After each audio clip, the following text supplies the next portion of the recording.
So I want you to think about for you internal conflict. So for me, when I think about that kind of space, I think about the birth of our first daughter, the one that made me a dad, right? So this was 15 years ago this month. And man, as you would be. But more than anything, man, we were anticipating that day, looking forward to that joyous day of her arrival and that attend to her specific needs. So you can imagine that our nerves turned a little bit more into fear as they prepared us that we shouldn't expect this to be kind of the movie scene kind of concern, and our normal nervousness became a bit of fear. And I will tell you, man, as a first-time dad for me, there was a whole lot of confusion and a whole lot of internal conflict that entered into this space of joy. And so then she arrived as we had expected, and as promised at this point, the medical team came in, and these pediatricians took her to another part of the room, and they're doing peace. Now, ultimately, everything turned out to be just fine. Everything turned out to be just fine, and the 100% pure joy that was anticipated. Like we all want our lives to be characterized by joy, this idea of something that's deeper and more solid than happiness. It's bigger than happiness, and it's enduring, right? It can't be taken away by peace, this idea of assurance and confidence and a sense of comfort that is there and is existent regardless of what's going on around us. We want this joy, we want this peace, and we want our lives to be characterized by these two Christian virtues. But the truth is that the troubles of this world, struggles and loss, see, oftentimes the confusion and the conflict doesn't go away as quickly as it did in my story. So, point where we're approaching his death and his resurrection. And before Jesus' death on the cross, we see him meeting with his closest followers. And in this story of John 16:16, Jesus' closest followers, the disciples, are utterly confused. But we see them move from completely confused to deeply confident. And I want us to see what made the difference. How did they?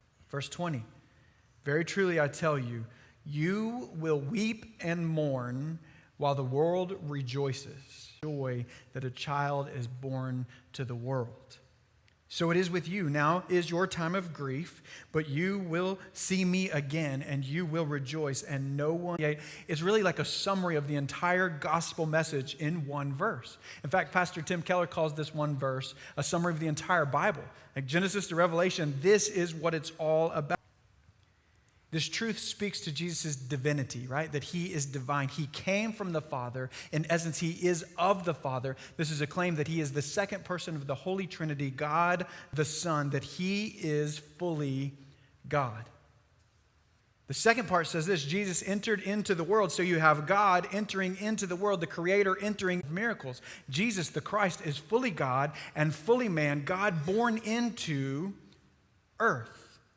But from the earth back into the heavens at the right hand of God the Father, where he belongs. This is speaking to his ascension or his glory. His disciples completely confused. Look at verse 28. Let's reread it and look at the verses around it. Jesus said, I came from the Father, entered the world. Now I'm leaving the world and going back to the Father. Then Jesus' disciples, the authority, after all the truth, after all the lessons, now you believe and understand that Jesus came from God? The disciples move from being completely confused to deeply confident. Is that easy? Only it was that easy for us, and also, honestly, for them. I am not alone, for my Father is with me. And Jesus is warning his disciples before the crucifixion that when he goes to the cross, they will be so scared, they will be so scattered that they will be like fear-filled field mice that scurry all across as they run. John 16:33 are the battle words. It's the battle cry. Look at John 16:33 with me, and let's get everything we can out of these words. Jesus said, I have told you these things. So all we need. And often we come to that point of realizing that Jesus is all we need when we get to the point that realize that Jesus is all that we have. And he's all that we have left to take hold of and to hold on to. It's in that space, it's in that reality that we begin to understand, man, that our peace and that our joy is rooted in relationship with the rest. We want to hear these words that he told us as he told us that in him we will have peace. And so very quickly this morning, I want to show you 3 quick things that we hold on to from John 16:33 as we prepare for the struggle, as Jesus prepares us for this. So here it is, number 1. You will have trouble, so embrace the hard. Right? What this tells us is that as followers of Jesus, we are not exempt from the troubles of this life. If you hear a message that teaches anything different than that, it is a lie. There is trouble for the followers of Jesus. It's inevitable. Joy and peace are going to be a battle for us. If you are finding this is exactly, they will not be destroyed, but that doesn't mean that you're not going to have to fight for them. And so we lean into the hard as followers of Jesus. We embrace the hard things because, man, that's where we find Jesus, and that's where we find Jesus at his best.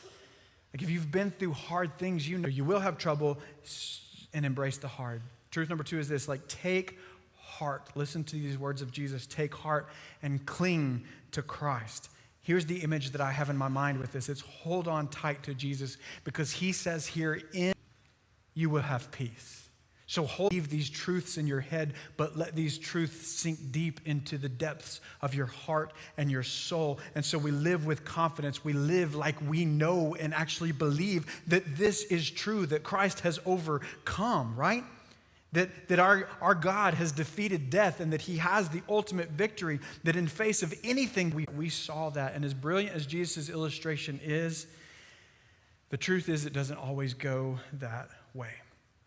So I want you to hear this morning from someone that I love and respect deeply, who has deep peace and joy, but man, she's had to fight for this because her joy and her peace are rooted in Jesus. I want you to hear the story of a person who, after the pain of childbirth, actually had a baby that was lost. Y'all, this is Mary, and you may recognize Mary. Mary is our student minister, and so typically when she's up on this stage, it involves expecting our 3rd child, Hannah. Sarah was 5 at the time, and Caleb was 3, and they were both so excited to be a big brother and big sister.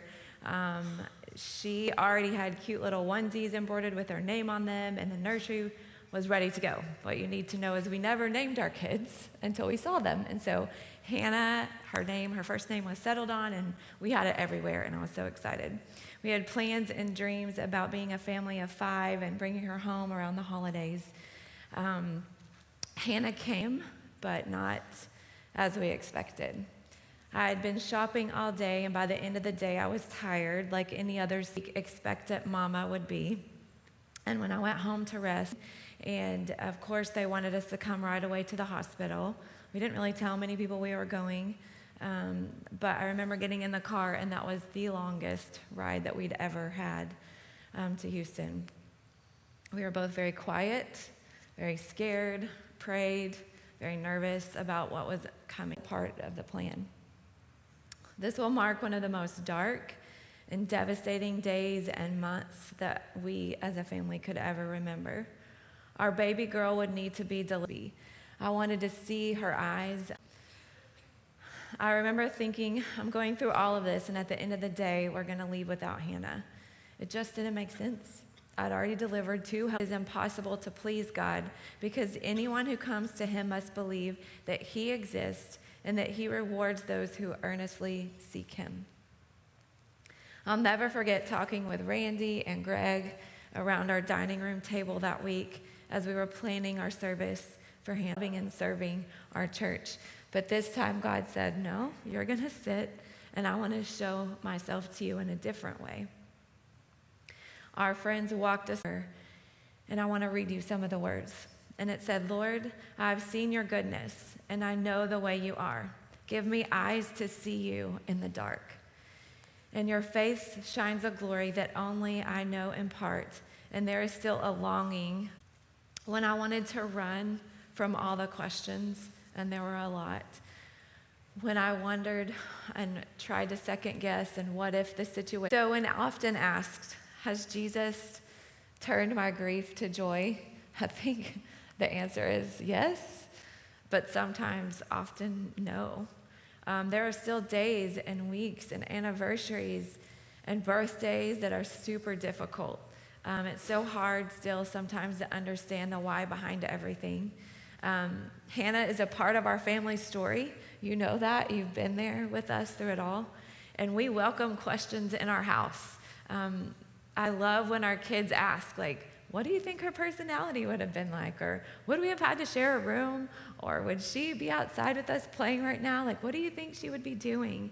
And it's hard, and sometimes it makes me stop in the middle of cooking or cleaning or whatever I'm doing. But man, I love that she's a part of our family story. It's part of all of us.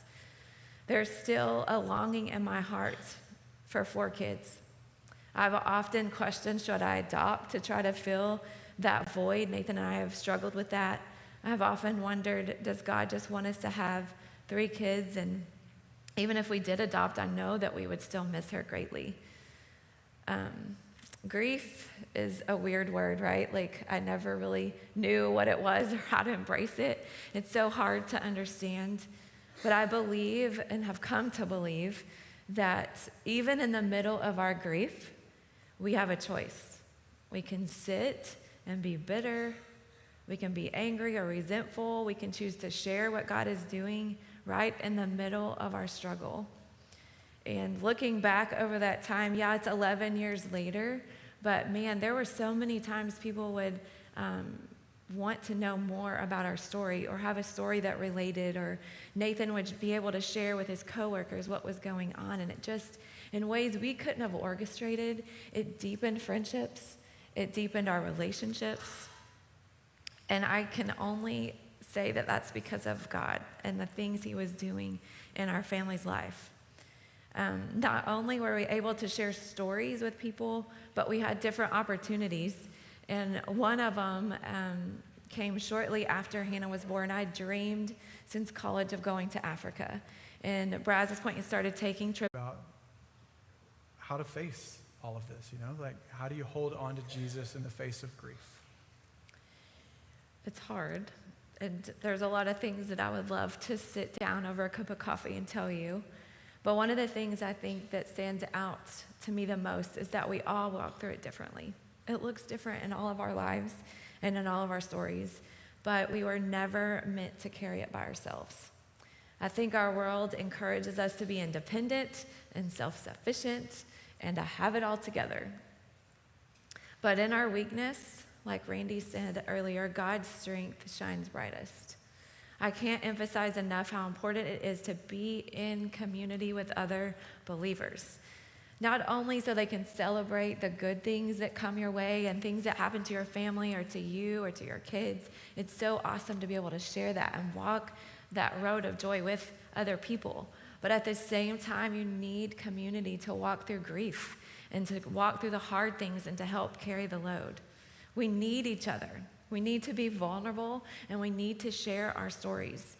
Not just so that we can say and to share that story, but man, so that people can see and understand God's goodness, so they can see his faithfulness, and ultimately so they could get to know who Jesus is.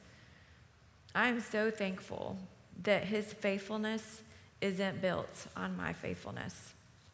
And so to those of you in the room who haven't walked through something hard, unfortunately or fortunately, depending on how you want to look at it, Randy reminded us this morning that Jesus said, in this world, you will have trouble.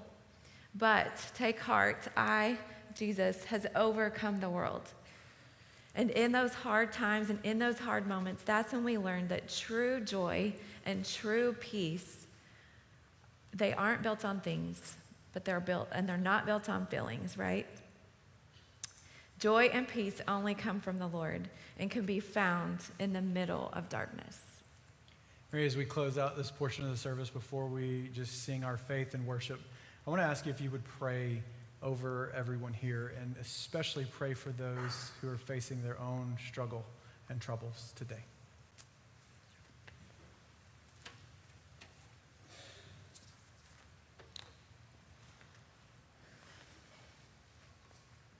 God, I just stand before you just in a place of hard for the people in this room that may be walking through something that's super difficult. God, I just pray that right now, that even in the middle of hard, Lord, that they would lean into you, that they would seek you, they would look to you, they would be vulnerable with the people that you've placed in their lives to love them, to help carry hard things with them, and help us to remember that, man, we don't have to have it all together. You're waiting for us to come to you, to bring the hard, just to lay it at your feet so that you can love us well. And God, help us to remember how to love those around us who are going through the hard. Help us to slow down. Help us to be good listeners. Help us to be good huggers.